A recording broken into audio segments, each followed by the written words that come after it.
Victorious living में आपका स्वागत है। हमें बहुत खुशी है कि आपने समय निकाल के हमारे साथ जुड़ने का निर्णय लिया। आपकी सारे लेटर्स, आपके ईमेल्स और आपके मैसेजेस और आपकी ऑफरिंग हम तक पहुंच रहा है। हम बहुत धन्यवादित हैं कि आपने निर्णय लिया कि इस मिनिस्ट्री के साथ आप जुड़ेंगे और बहुत आभारी हैं कि आपने हमारे दिल को समझा और हम मानते हैं कि हर एक एपिसोड आपका जीवन बदलेगा और आपको विक्टोरियसली जीना सिखाएगा। God bless you. Victorious living के एक और एपिसोड में आपका स्वागत है। मैं पास्टर अनुराधा आपका तहे दिल से शुक्रगुजार हूँ कि आपने समय निकाला हमारे साथ बातचीत करने के लिए और हमें सुनने के लिए। और आई एश्योर यू कि आज आपका जीवन बदलने वाला है, क्योंकि one word from heaven can change your life. एक वचन जो परमेश्वर की तरफ से आती हैं वो आपके जीवन को बदल सकती है, आपकी परिस्थिति को बदल सकती है। आजकल मैं बात कर रही हूँ कि first God changes your situation before he changes you.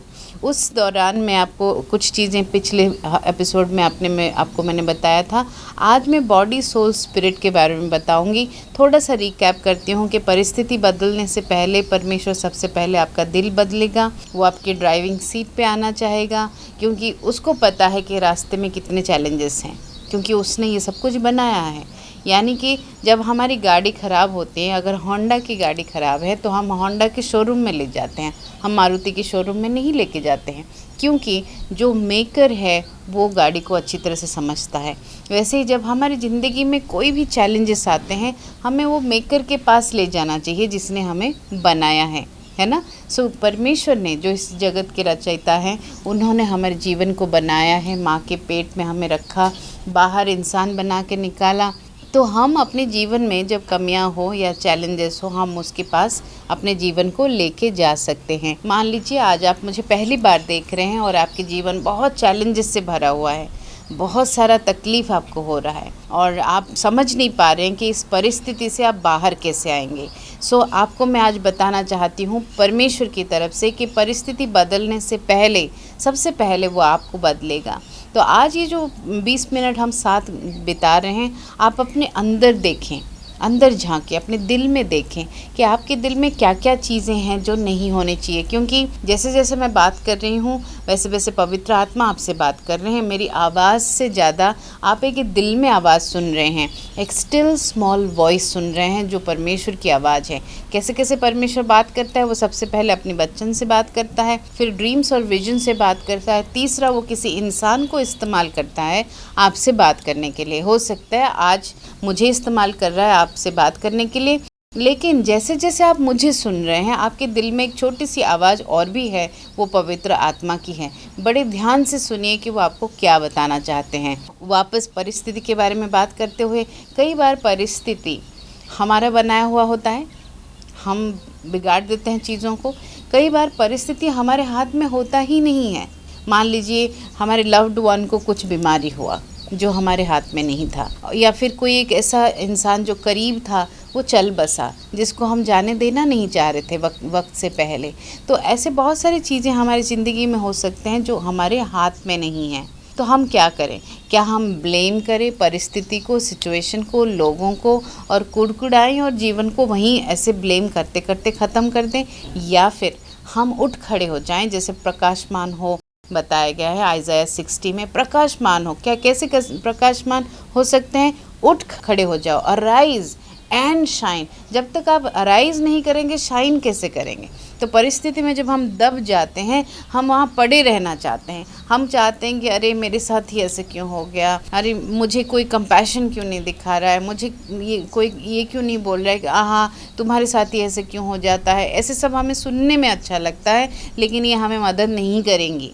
हमें क्या मदद करेंगी? जब हम अपने आप को झाड़ के खड़े हो जाएंगे, क्योंकि आइज़ाया 60 में लिखा है, उठ प्रकाशमान हो क्योंकि तुम्हारा समय आ गया है। वही चीज़ मैं आपको बताना चाहती हूँ। आपने बाई चांस अभी टीवी ऑन नहीं किया है, ये प्रोग्राम आप बाई चांस नहीं देख रहे हैं, उठ प्रकाशमान हो। फिर से मैं बोलूँगी, उठ प्रकाशमान हो क्योंकि तुम्हारा समय, आपका समय आ चुका है डिप्रेशन से जागने के लिए। जब हम एम्प्लीफाइड बाइबल पढ़ते हैं, आइज़ाया 60 में ब्रैकेट में लिखा है, arise from your depression. Arise from your depression.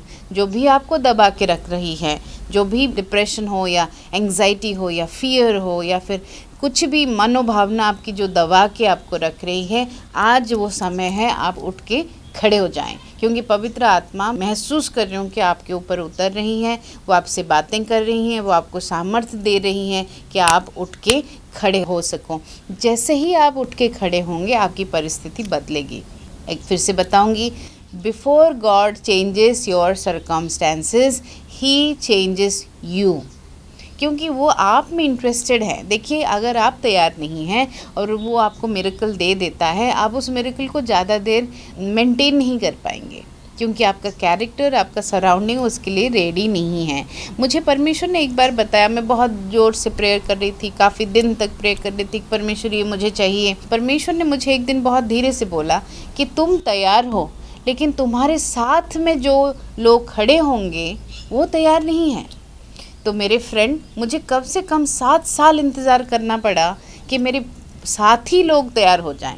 मैं तो बहुत पहले तैयार थी, लेकिन जिसको मेरे साथ काम करना था वो लोग तैयार नहीं थे। तो 7 साल लग गए मेरा टीम बनाने में। कई बार मैंने ऐसे लोगों को सिलेक्ट किया जो टैलेंटेड थे, लेकिन वो वफ़ादार नहीं थे। लेकिन परमेश्वर ने मुझे बोला, सिर्फ वफ़ादार चुनो, टैलेंट मैं भरूँगा। और आप इमेजिन नहीं कर सकते, मुझे परमेश्वर आज ऐसी टीम दिया है जो दुनिया बदल सकती है। बट उसको वेट करना पड़ा मुझे, क्योंकि परमेश्वर आपको बदलने से पहले आपका सरकमस्टेंस बदलता है। मैं रेडी थी, मैं शायद तैयार थी आज जो है मेरे पास उसको पाने के लिए, लेकिन मेरे साथी तैयार नहीं थे। और आपको मैं एक बात बताना चाहती हूँ कि आप अकेले कुछ ही पल के लिए चल सकते हैं, लेकिन अगर आपके पास एक टीम है, चाहे आप जॉब में हो, चाहे आप बिज़नेस में हो, चाहे आप मिनिस्ट्री में हो, और आप मुझे देख रहे हैं, आपका टीम आपको लंबा समय तक ले जाएगा। आपको मैं चैलेंज करती हूँ कि अकेले मत चलिए, लोगों को साथ लेके चलिए। परिवार में भी लोगों को साथ लेके चलिए। मैं आपको बताना चाहती हूँ, जब लॉकडाउन हुआ, मेरा मीडिया टीम मेरे पास आ नहीं पाया, क्योंकि गेट पे बैन लग गया था कि कोई एंटर नहीं कर सकता बाहर से, क्योंकि हमारे एरिया में बहुत स्ट्रिक्टनेस था में बचाने के लिए। सो उस टाइम पे मैंने सोचा, फिर अब करेगा कौन, मेरे रिकॉर्डिंग्स कैसे होंगे, लाइव टेलीकास्ट कैसे होंगे। तब हम नया टेक्नोलॉजी में कम्प्लीटली डिपेंड कर रहे थे। तो मेरा बेटा जब उस टाइम पे 12 साल का था, उसने मेरी पूरी मीडिया डिपार्टमेंट संभाली। मेरी बेटी जो उस टाइम 10 साल की थी, उसने मीडिया डिपार्टमेंट संभाली। यहाँ तक कि जब मुझे एक बार 3 कैमरेस को हैंडल करना था, मेरी छोटी बेटी जो उस टाइम पे सिर्फ 6 साल की थी, 6.5 साल की थी, उसने कैमरा हैंडल किया। तो कई बार ना, आप अपने परिवार को भी एक टीम बनाइए, सब मिलके आप चीज़ों को एकम्प्लिश करिए, चाहे वो ऑफिस में हो, चाहे घर में हो, चाहे आपकी दोस्तों के साथ हो। अकेले मत चलिए, क्योंकि अकेले चलना बहुत बोरिंग है। परमेश्वर एक फेलोशिप परमेश्वर है, पिता, पुत्र और पवित्र आत्मा। गार्डन ऑफ ईडन से लेके वो फेलोशिप कभी नहीं छोड़ते हैं, वो एक दूसरे का साथ कभी नहीं छोड़ते हैं, वो एक दूसरे के साथ कभी कंपटीशन नहीं करते हैं। मैंने 18 साल के समय में कभी नहीं देखा कि पवित्र आत्मा नाराज़ होते हुए कि अरे तुमने जीसस को ग्लोरी दे दिया। मैंने कभी भी जीसस को नाराज़ होते हुए नहीं देखा कि अरे तुमने पवित्र आत्मा का नाम ज़्यादा ले लिया। मैंने इन दोनों को कभी नाराज़ होते नहीं देखा जब मैं पिता के ऊपर सबमिटेड हूँ या पिता के ऊपर डिपेंडेड हूँ। कभी इन दोनों को ऑफेंस लेते हुए नहीं देखा। यानी कि पिता, पुत्र और पवित्र आत्मा जो ट्रायून गॉड है हमारे, वो फेलोशिप में, साथ में, टीम वर्क में काम करते हैं।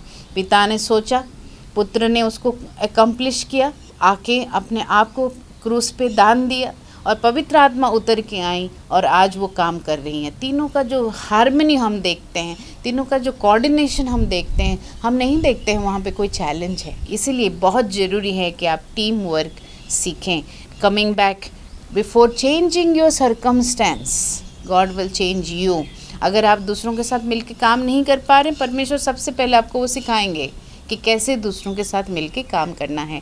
आज एक बहुत बड़ा अच्छा एस्पेक्ट मैं आपको बताने जा रही हूँ आपकी कामयाबी के लिए। जैसे लास्ट टाइम हमने बात की थी कि गिविंग, फॉरगिविंग और लविंग आप कभी मत भूलना। 3 चीज़ें, गिविंग, दान देना, चाहे वो दशमांश हो, दान हो, प्यार की दान हो या माफ़ी हो, गिविंग आप नहीं भूलना।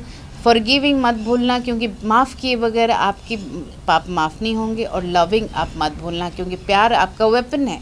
मैं कोई एक एपिसोड में प्यार के बारे में डिटेल में आपको बताऊंगी कि क्यों प्यार पावरफुल है। आज मैं आपको बॉडी सोल स्पिरिट के बारे में बता रही हूँ। ये छोटी सी किताब परमेश्वर ने मुझे लिखने के लिए एनकरेज किया हमारे बाइबल स्टडी ग्रुप के लिए। मैं बॉडी सोल स्पिरिट जो ट्रायून चीज़ है हमारे अंदर है उसको आज आपको डिवाइड करके बताऊँगी। We change clothes when we are going out. वैसे ही कपड़े हम बदलेंगे जिस दिन हम इस दुनिया को छोड़ के जाएंगे। एक समय ऐसा आएगा, ये शरीर हमारा कपड़ा है, ये शरीर हमारा कपड़ा है और हम इसको छोड़ के चले जाएंगे जब हम परमेश्वर के पास वापस जाएंगे। सो बॉडी दिखता है, सोल नहीं दिखता है, जिसमें माइंड, विल और इमोशन है। क्या क्या है? माइंड, विल और इमोशन है। और स्पिरिट जो कि परमेश्वर को अच्छी तरह से समझता है, सबसे अंदर हमारा स्पिरिट है। एक यहाँ पे डायग्राम होगा, मैं आपको दिखाना चाहूँगी। ये देखिए, दो तरह का हमारा फंक्शनैलिटीज़ हैं।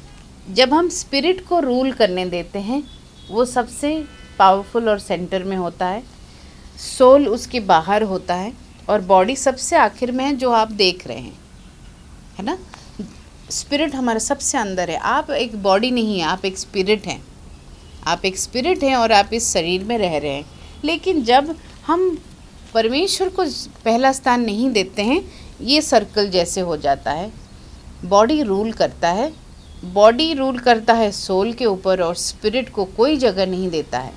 तो आपको अगर मैं क्लियरली बताऊं, अगर आप परमेश्वर के हिसाब से नहीं चलते हैं, आपका स्पिरिट रूल नहीं करता है।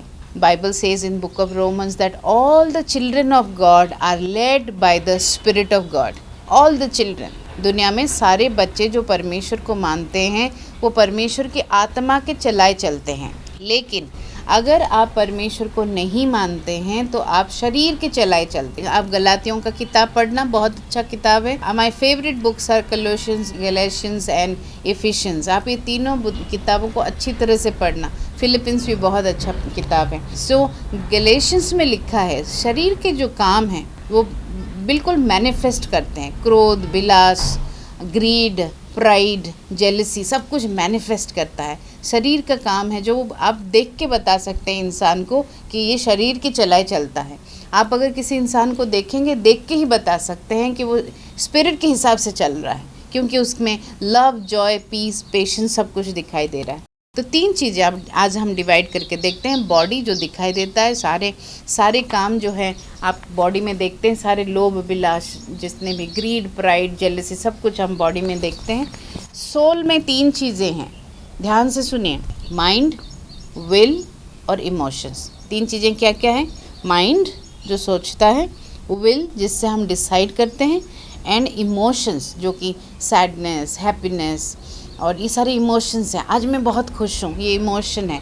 आज मैं बहुत गुस्से में हूँ, ये इमोशन है। आज मैं बहुत सैड हूँ, ये इमोशन है। ये सब कहाँ पे है? सोल में है। Mind, will and emotions. So ये जो तीन चीज़ें हैं वो हमें बहुत कंफ्यूज कर सकते हैं, क्योंकि हमारा माइंड हमेशा अपना इंडिपेंडेंटली चलना चाहता है। वो खुदा को सबमिट नहीं करना चाहता है। वो गार्डन ऑफ ईडन से है, क्योंकि जब परमेश्वर ने हमें गार्डन ऑफ ईडन में रखा, उसने क्या किया? हमें इच्छा शक्ति दे दी। उसने क्या किया? हमें विल पावर दे दिया, माइंड दे दिया, विल दे दिया कि डिसाइड करो। लेकिन हमारा जो है नेचर जो है उसमें रिबेलियन भरा हुआ है। हमें रिबेलियन के लेने जाने की ज़रूरत नहीं है, वो ऑलरेडी हमारे अंदर भरा हुआ है। तो हम क्या करते हैं? नेचुरली हम रिबेलियस हैं। कुछ ज़रूरत नहीं है एफर्ट करने की, नेचुरली हम सिंफुल हैं। कुछ एफर्ट करने की ज़रूरत है, नेचुरली हर बुरा काम हमारे अंदर से आ सकता है। तो वो fallen nature of human being है, वो आपकी गलती नहीं है। वो fallen nature of human being है, वो एनग्रेव्ड है हमारे अंदर। इसीलिए हमें बाहरी हेल्प की ज़रूरत है, ग्रेस की ज़रूरत है। इसीलिए हमें बाहर से ग्रेस की ज़रूरत है, जो कि अंदर ग्रेस उतर के हमें हेल्प करता है कि हम डिसीजन ले सकें क्या सही है क्या गलत है। क्योंकि हमारे अंदर वो लड़ाई हमेशा चलती है। पौलुस ने भी रोमन में ये बताया कि मैं क्या करूं, जो मैं करना नहीं चाहता वो मैं कर रहा हूं, जो मैं करना नहीं चाहता वो मैं कर रहा हूं। अगर पौलुस ऐसे बोल रहा है, अगर पॉल ऐसे बोल रहा है, तो यार सोचिए कि हमारा क्या। पॉल जिसने अपनी जान तक दे दी गॉस्पेल के लिए, अगर वो बोल रहा है कि मैं जो करना नहीं चाहता मैं वो कर रहा हूँ, राइट। सो यहाँ पे हम देखते हैं कि परमेश्वर ने हमें माइंड दिया है सोचने के लिए, ये सेंट्रल प्रोसेसिंग यूनिट है, और हमें उसने विल दिया है ताकि हम सही चुनाव कर सकें। किस लिए दिया है? ताकि हम सही चुनाव कर सकें। We can decide right will and emotions. अगर इमोशंस नहीं होता, अगर परमेश्वर ने इमोशंस नहीं दी होती, तो ये टेबल और हमारे में क्या फ़र्क रहता? ये टेबल में, ये कप में, ये टॉय, ये डेकोरेटिव पीस में और हम में कोई फ़र्क नहीं रहता। हम एक मटीरियल हो जाते हैं। इमोशंस परमेश्वर ने इसीलिए दिया है मेरे दोस्त, कि हम रिलेट कर सके, हम किसी का दुख समझ सके, हम किसी को दुख बता सके, हम किसी को प्यार कर सके, किसी से प्यार ले सके। सो इमोशंस हमें इसीलिए दी गई है ताकि हम इंसान हैं, हम डिफरेंट है, हम जानवरों से भी डिफरेंट है, पूरे क्रिएशन में सबसे बेस्ट है। आपको पता है हम क्यों बेस्ट है?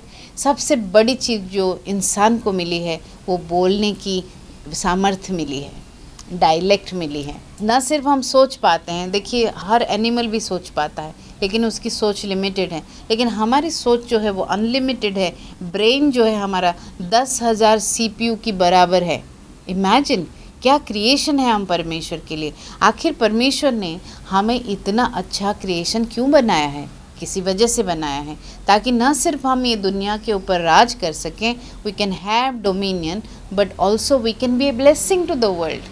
हमें इतनी अच्छे कैटेगरी के ह्यूमंस बनाए गए हैं जो सोच सकता है, जो बोल सकता है, जो इमोशंस जाहिर कर सकता है। किस लिए?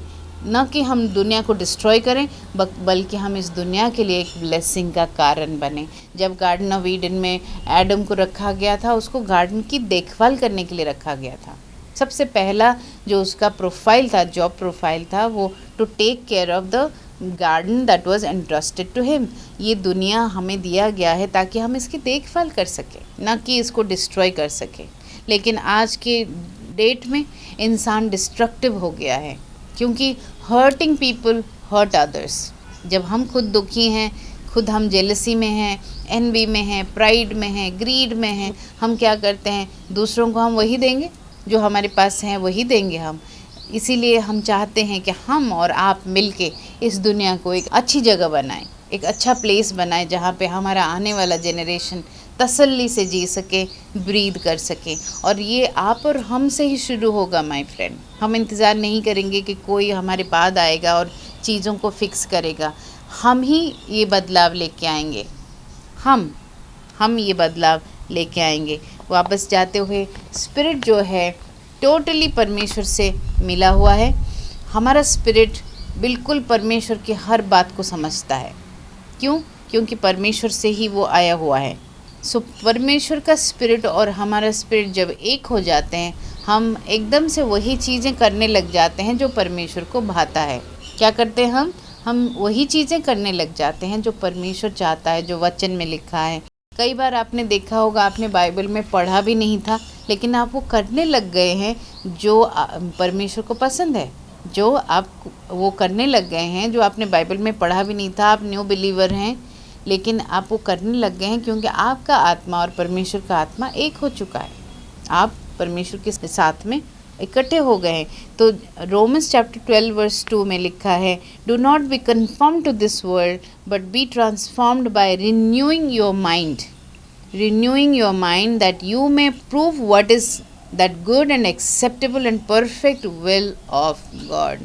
जब तक हम माइंड को रिन्यू नहीं करते हैं, तब तक हम पहचान नहीं पाते हैं कि परफेक्ट विल ऑफ गॉड क्या है। आखिर परमेश्वर हमारे जीवन से चाहता क्या है। हमारा माइंड कैसे रिन्यू होगा? सबसे पहले परमेश्वर के वचन सुनने से होगा। वचन सुनने से होगा। जब हम परमेश्वर की आवाज़ को सुनेंगे अपने क्वाइट टाइम में और बाइबल को पढ़ेंगे, वो परमेश्वर का वचन है। जैसे जैसे परमेश्वर का वचन हमारे कान में जाता है, हमारे हृदय में आता है, हमारे माइंड रिन्यू होने लग जाता है। आप यकीन नहीं मानेंगे, मैं बिल्कुल एक सेल्फिश पर्सन हुआ करती थी, क्योंकि मुझे पता नहीं था क्या सही है क्या गलत। लेकिन जैसे जैसे मैंने वचन पढ़ा, 4 महीने के अंदर मैंने अपने आप में बदलाव देखा। मैं खाना बांटने लगी, मैं ब्लैंकेट्स बांटने लगी, मैं लोगों तक गिफ्ट्स पहुंचाने लगी। जो इंसान गिफ्ट कभी देना पसंद नहीं करता था, लेना ज़रूर पसंद करता था, वो आज हर ओकेजन पे अपॉर्चुनिटी ढूंढता है कि वो क्या दुनिया को दे सके। आज मैं रोज़ सोचती हूँ कि आज मैंने किसी के लिए क्या किया है। ऐसा मैं नहीं थी 18 साल पहले। आज मैं हमेशा रात को सोने से पहले सोचती हूँ कि क्या आज मैंने कोई अच्छा काम किसी के लिए किया है। तो मैंने अपने जीवन बदलने से पहले मैंने एक डिसीजन लिया कि हर रोज़ एक इंसान के जीवन में मैं इम्पैक्ट लाऊंगी। तो साल में 365 लोग हो गए। 18 साल में आप कैलकुलेट कर लीजिए, अगर मैंने सोचा कि एक दिन में एक इंसान के जीवन में मैं कुछ खुशियाँ लेके आऊँगी, तो मैंने हज़ारों जीवन 18 साल में बदल दिया। तो परमेश्वर ने मुझे मौका दिया। मैं वही इंसान हूँ जो कम्प्लीटली बिजनेस में खो के, रिलेशन में खो के मर जाना चाहती थी। इमेजिन करिए, उसी इंसान को परमेश्वर उठाता है और दुनिया को बदलने के लिए भेज देता है। तो आप में आप सोचिए कितना टैलेंट है। आप ये प्रोग्राम बाय चांस नहीं देख रहे हैं, आप में बहुत टैलेंट है। आपको परमेश्वर ने नाम लेके बुलाया है। आपके अंदर जो क्वालिटी उसने भरी है, उसको जब आप उसके हाथ में दे देंगे, वो आपको इस्तेमाल करेगा कि दुनिया वो बदल सके। आप इस दुनिया में, आप सबसे अच्छी प्राणी हैं, इंसान। आप इस दुनिया में दुनिया को कुछ देने आए हैं, कुछ पर्पज़ के साथ आए हैं। आप बोल सकते हैं, आप सोच सकते हैं, आप स्पिरिट में सब कुछ फील कर सकते हैं जो कि एनिमल्स नहीं करते हैं। आप मुंह खोल के बता सकते हैं जो एनिमल नहीं कर सकते हैं। आप अपना ब्रेन को चला के बिज़नेस और जॉब कर सकते हैं जो एनिमल्स नहीं कर सकते, बाकी का क्रिएशन नहीं कर सकता है। क्यों? क्योंकि आप दुनिया को एक ब्लेसिंग देने वाले हैं। चाहे आप किसी भी परिस्थिति में हो माय फ्रेंड, मैं आपको बताना चाहती हूँ कि परमेश्वर आपका परिस्थिति बदलने वाला है। He is about to change your situation. That is why he is interested to change you first. ऐसा नहीं कि आप में बुराई है, सिर्फ कुछ एडजस्टमेंट्स की कमी है। और बहुत सारे जो बिलीवर्स मुझे देख रहे हैं, मैं आपको बताना चाहती हूँ, ये प्रोग्राम का नाम हमने विक्टोरियस लिविंग इसीलिए रखा है ताकि हम बता सकें कि परमेश्वर यीशु इस धरती पे आए to give you life in abundance. एक बहुतायत का जीवन देने वो आए हैं, बहुतायत का प्रेम, बहुतायत की शांति, बहुतायत की मटीरियल ब्लेसिंग भी। जब उसने अपने इकलौते पुत्र को नहीं रख छोड़ा, वो आपको बाकी चीज़ों से क्यों विथहेल्ड करेगा। भजन संहिता 84 वर्स 11 में लिखा है कि he is your son, he is your shield and he will never withhold any good thing from you. वो कोई भी अच्छी वस्तु आपसे विथहोल्ड करके नहीं रखेगा। ये जो छोटी सी किताब है जिसको हमने शुरू की है अभी पढ़ना, जिसमें हमने देखा कि बॉडी, सोल, स्पिरिट क्या होता है, आगे और भी हम डिस्कस करेंगे। मैं प्रार्थना करती हूँ कि आपको समझ में आई होगी, आपकी आत्मा में आपने समझा होगा कि कितना ज़रूरी है कि हम स्पिरिट को रूल करने दें, हम स्पिरिट को रूल करने दें ताकि हमारा बॉडी उसको सपोर्ट करे और हम परमेश्वर की बातों को समझ सके। आगे फिर से हम इसके बारे में बात करेंगे, लेकिन इससे पहले, जाने से पहले मैं आपको कुछ शब्द बताना चाहूँगी। गिविंग मत भूलिए, फॉरगिविंग मत भूलिए, लविंग मत भूलिए। 3 आपके वेपन्स हैं, इनको आप ना भूलें। और आप ज़रूर ऐसा करें कि समझें कि आप इस दुनिया में क्यों आए हैं, क्योंकि आप सबसे बेस्ट क्रिएशन हैं। आप जैसा कोई नहीं है। आपको परमेश्वर ने बुद्धि दी है, विजडम दी है, आपको परमेश्वर ने बोलने की क्षमता दी है, आपको परमेश्वर ने हाथ पैर सब चलाने के लिए शक्ति दी है। इसको चला के हम कमा सकते हैं, अबंडेंट लाइफ जी सकते हैं। सो आप एक दिन भी जेलसी में, एनवी में, ग्रीड में ना बिताएं। आप अपनी परिस्थिति जो भी है आपकी, आज आपकी कंट्रोल में अगर नहीं भी हैं, तो आप वो ड्राइविंग सीट पे परमेश्वर को बिठाइए और एक नया जीवन शुरू करिए। मैं आपको चैलेंज करती हूँ, चाहे आपका पास्ट कैसा भी रहा हो, आप एक नए जीवन शुरू करिए। आप बहुत सारे नंबर्स देख पा रहे होंगे, कॉन्टैक्ट डिटेल देख पा रहे होंगे। आप इनको ज़रूर कांटेक्ट करें। जो नंबर्स दिखाई दे रही हैं, आप उस पर सो भी कर सकते हैं। जिस वचन पे आप सो करते हैं वो वचन आपके जीवन में एस्टैब्लिश होता है। तो आप ज़रूर अपनी ऑफरिंग भेजें, जिससे हमें लगेगा कि हमारे एफ़र्ट से आपके जीवन में परिवर्तन आया है और हम और इंस्पिरेशन के साथ ये प्रोग्राम्स को आगे करते रहेंगे। और आप ज़रूर बताएं किसी को इस प्रोग्राम के बारे में, आप शुभ संदेश चैनल के बारे में भी लोगों को बताएं और आप हमारे साथ लोगों को जोड़ें। हम चाहते हैं कि आपके जीवन में हमेशा हर चीज़ अबंडेंट में बनी रहे। परमेश्वर पिता मैं धन्यवाद करती हूँ उन सब लोगों के लिए जो देख रहे हैं, वो बाई चांस नहीं देख रहे हैं। परमेश्वर हम सबसे बेस्ट क्रिएशन है। आज भी बात मेरे भाई और बहनों को पता चले। मैं चाहती हूँ परमेश्वर कि आप इनको एक नई बिगिनिंग दे, आप इनके सारे दुख को दूर करें, क्योंकि आप बहुत पावरफुल परमेश्वर है। एक सेकंड में आप चीज़ों को बदल सकते हैं, परिस्थिति को बदल सकते हैं। मैं प्रार्थना करती हूँ यीशु के नाम से, चाहे आपकी ज़िंदगी में कुछ भी चल रहा है, आज उससे आपको उद्धार मिलेगा। यीशु के नाम से ये मेरी दुआ है। अगली बार मिलने से पहले अपने आप को एनकरेज रखें, दूसरों की मदद करें, और जैसे आप देंगे आपको दिया जाएगा, वचन में लिखा है। तो मैं एनकरेज करूँगी कि इस दुनिया को बदलने में हमारी मदद करें। God bless you. See you again. Victorious living में आपका स्वागत है, और आप सबका धन्यवाद करना चाहती हूँ कि आपने समय निकाल के हमारे शो को देखा, और हम बहुत ही आभारी हैं कि आप हमारा साथ दे रहे हैं। लगातार हर एपिसोड को आप देख रहे हैं, आपके व्यूज़ हमें मिल रहे हैं, आपके टेक्स्ट और कॉल्स आप हमें पहुंच रहा है, और आपकी ऑफरिंग भी हमारे तक पहुंच रही है। ये एक साइन है कि आपका जीवन बदल रहा है। सो हम क्विकली आपके लिए प्रार्थना करना चाहेंगे कि परमेश्वर जो कोई भी इस मिनिस्ट्री के साथ जुड़ रहा है, परमेश्वर इस मिनिस्ट्री में सो कर रहा है, परमेश्वर उन सब के लिए हम आज प्रार्थना करते हैं कि आप उनको लूक के हिसाब से बहुतायत से देंगे। जो देता है उसको दिया जाता है परमेश्वर। और मैं ऑल्सो इनके जीवन में मलकी चैप्टर 3 वर्स 10, 11 एंड 12 प्रार्थना करती हूँ कि ये इस समाज में, इस दुनिया में, while they are alive they will be blessed in the city and the country. परमेश्वर का मैं बहुत बहुत धन्यवाद देती हूँ कि आपने हमारे साथ जुड़ने का निर्णय लिया और अब हमारा साथ देने का निर्णय लिया। धन्यवाद करते हैं, और all the best for your future.